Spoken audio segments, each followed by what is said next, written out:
ధర్మవరం పట్టణ పట్టు చీరల తయారీదారులు వ్యాపారస్తులకు నా నమస్కారములు.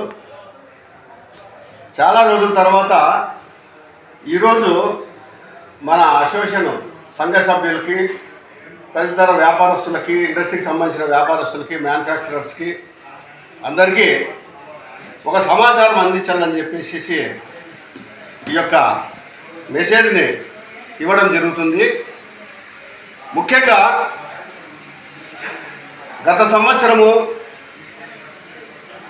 కొంతమంది వ్యాపారస్తులకు దగ్గరికి బాకీ నిమిత్తము అసోసియేషన్ సభ్యులతో కలుపుకొని పోయి హైదరాబాదు, విజయవాడ, వైజాగ్, బెంగళూరు తదితర ప్రాంతాలకు వెళ్ళి చాలా వరకు డబ్బులు వసూలు చేయడం జరిగింది. వారికి కూడా గట్టిగా హెచ్చరించడం జరిగింది. డబ్బులు ఇవ్వాలా, మీరు ఇవ్వకపోతే గినా భవిష్యత్తులో మా వ్యాపార సంస్థ దెబ్బతింటుందని హెచ్చరించడం జరిగింది. కానీ కొంతమంది నిర్లక్ష్యంగా డబ్బులు ఇవ్వకుండా కూడా నిర్లక్ష్యం చేస్తున్నారని చెప్పేసి తెలియజేస్తూ ఉన్నారు. వారికి డబ్బులు రాలేదు. ఈరోజు ఎందుకు చెప్తున్నానంటే, గత వారం రోజుల కిందట ఒక ముఖ్య సంఘటన జరిగింది.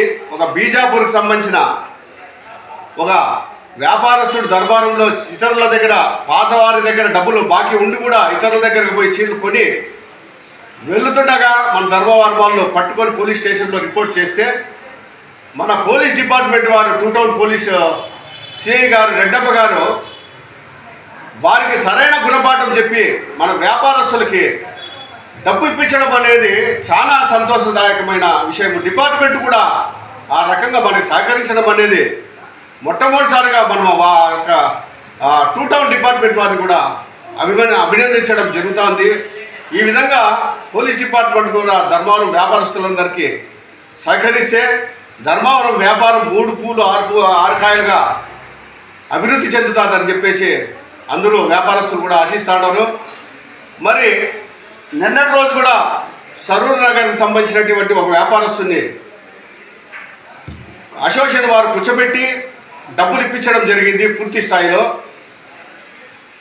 కాబట్టి ప్రతి ఒక్కరికి తెలియజేయడం ఏమనగా, గత 3-4 నెలలుగా ధర్మవరం వ్యాపారం లేక సంక్షోభంలో పడింది.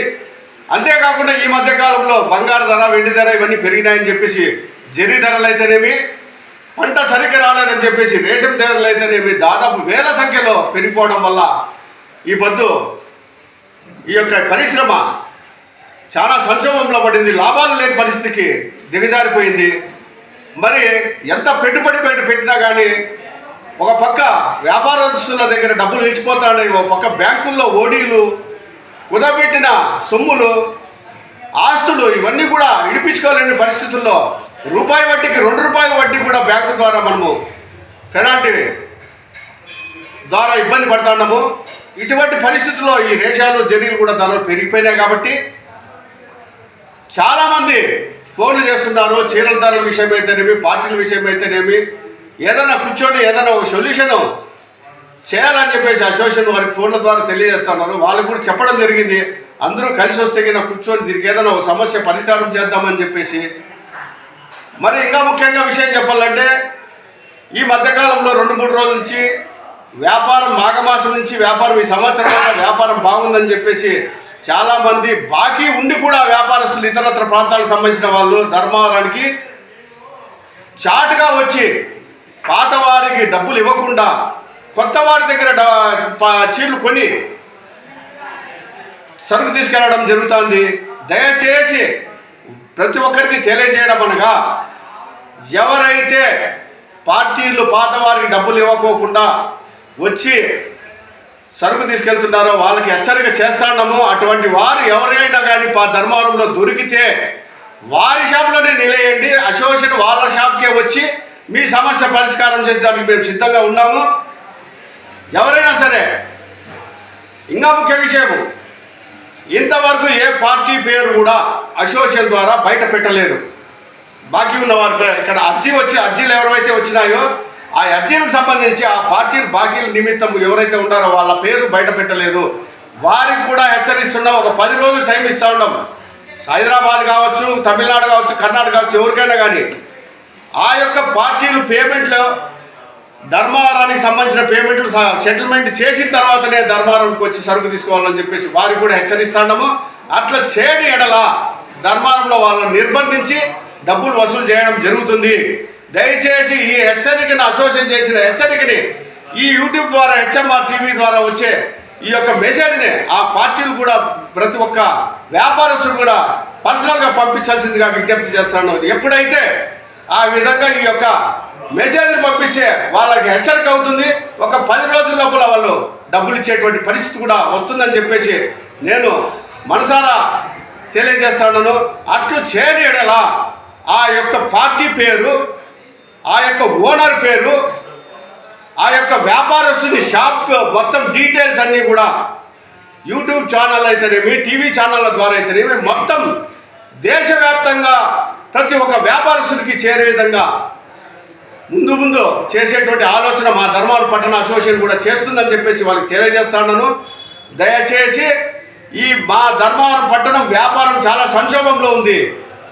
లాభాలు లేక అల్లకొల్లలపై అట్టుడికి పోతా ఉంది. ఇటువంటి సమస్యని ఆదరించడానికి, ఉద్ధరించడానికి ప్రభుత్వం నుంచి కూడా ఎటువంటి సహాయ సహకారాలు మాకు కలగలేదు. చాలా బాధ పెడతాము. ఈ యొక్క మెసేజ్ని తెలుసుకున్న తర్వాత కానీ స్థానిక రాజకీయ నాయకులు కానీ ఎవరైనా కానీ మమ్మల్ని పిలిపించుకొని మాకు సహాయ సహకారాలు అందిస్తారని చెప్పేసి మనస్ఫూర్తిగా వారిని కోరుకుంటారని చెప్పేసి తెలియజేస్తూ జై చేనేత. ఓకే, ముఖ్యంగా నిన్నటి రోజు ఒక విషయం జరిగింది.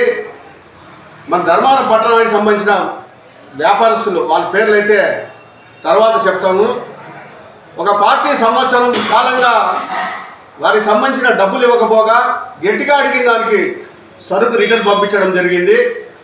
ఆయన ధర్మవరం పట్టణంలోనే వారు కూడా నిర్బంధించి ఆయనతో ఏదైతే సంవత్సరం అయిందో ఆ సంవత్సరానికి సంబంధించిన వడ్డీని వసూలు చేసి అసోసియేషన్కి డొనేషన్గా ఇప్పించడం అనేది కూడా ఈ సందర్భంగా జరిగింది. ఈ విధంగా వ్యాపారస్తులు కూడా ఈ రకంగా అసోసియేషన్కి మద్దతు తెలిపితే, ఈ రకంగా మద్దతు తెలియజేస్తే గిన ఎంత దూరమైన అసోసియేషన్ వారికి సహాయ సహకారాలు అందించేదానికి కూడా సిద్ధంగా ఉందని చెప్పేసి మరొకసారి తెలియజేస్తున్నాను.